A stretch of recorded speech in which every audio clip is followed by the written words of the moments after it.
Hello guys, ആരും തെറ്റിയിരിക്കണം കേട്ടോ. പുറത്തോട്ട് പുകപ്പെടുന്നതല്ല, അകത്തോട്ട് വലിച്ചു കയറ്റുന്നതാണ് കേട്ടോ. ഇന്ന് തണുപ്പും മഴയൊക്കെ ആയത് കാരണം രാത്രി മുതലേ നല്ല ശ്വാസം മുട്ടുണ്ടായിരുന്നു. അപ്പോൾ രാവിലെ എഴുന്നേറ്റ് കൈയോടെ തന്നെ നെബുലൈസേഷൻ എടുത്തു കേട്ടോ.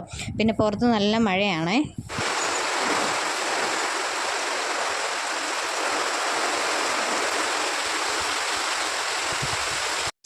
എന്ത് നല്ല മഴ. അങ്ങനെ പുറത്ത് നല്ല മഴ പെയ്യട്ടെ. നമുക്ക് അകത്ത് കിടന്നുറങ്ങാനൊന്നും പറ്റത്തില്ല. ഈ കുരിപ്പുള്ളതാണ്. ഈ കുരിപ്പുറങ്ങാതെ എനിക്ക് ഉറങ്ങാൻ പറ്റത്തില്ല. അപ്പം പിന്നെ നമ്മളടുത്ത കുരിപ്പിന് ഫുഡ് എടുക്കാൻ പോകുന്നിട്ട് ഏത്തക്ക പുഴുങ്ങിയതാണ് കേട്ടോ കൊടുക്കുന്നത് രാവിലെ. അപ്പോൾ നമ്മുടെ മഴയൊക്കെ തോന്നുന്നുണ്ടോ ഇനി വെളിയിലോട്ടൊക്കെ ഇറങ്ങാൻ എന്തൊക്കെ നാശനഷ്ടങ്ങൾ നമുക്ക് ഉണ്ടായിട്ടുണ്ടെന്നറിയാം. അപ്പോൾ ഞാൻ വെളിയിലോട്ടൊന്ന് ഇറങ്ങി കേട്ടോ. വെളിയിലോട്ടിറങ്ങിയപ്പോൾ നമ്മുടെ കൃഷി വലിയ കൃഷിയൊന്നുമില്ല, ചെറുതായിട്ടൊക്കെ ഉള്ളൂ കേട്ടോ.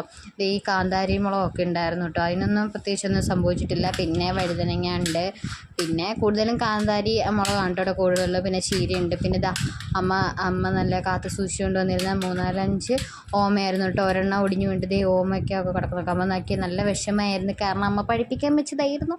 അത് മണ്ടയോട് തന്നെ ഒടിഞ്ഞു വീണു കേട്ടോ. അപ്പോൾ അയലത്തുകാരൻ്റെ മുളയും നമ്മുടെ പറമ്പിലേക്ക് ഒടിഞ്ഞു വീണ് കിടപ്പുണ്ട് കേട്ടോ.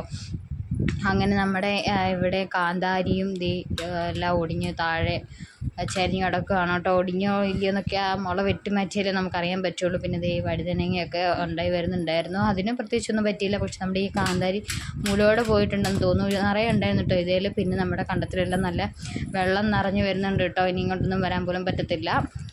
നമ്മളുടെ വീട്ടിലേക്കൊന്നും വെള്ളം കയറില്ല, പക്ഷേ ഈ പറമ്പ് വരെ ഇങ്ങനെ വെള്ളം വന്ന് നിൽക്കും കേട്ടോ. പിന്നെ അടുത്ത വീണ്ടും മഴ ശക്തമായി പെയ്യാൻ തുടങ്ങിയിട്ടുണ്ട്.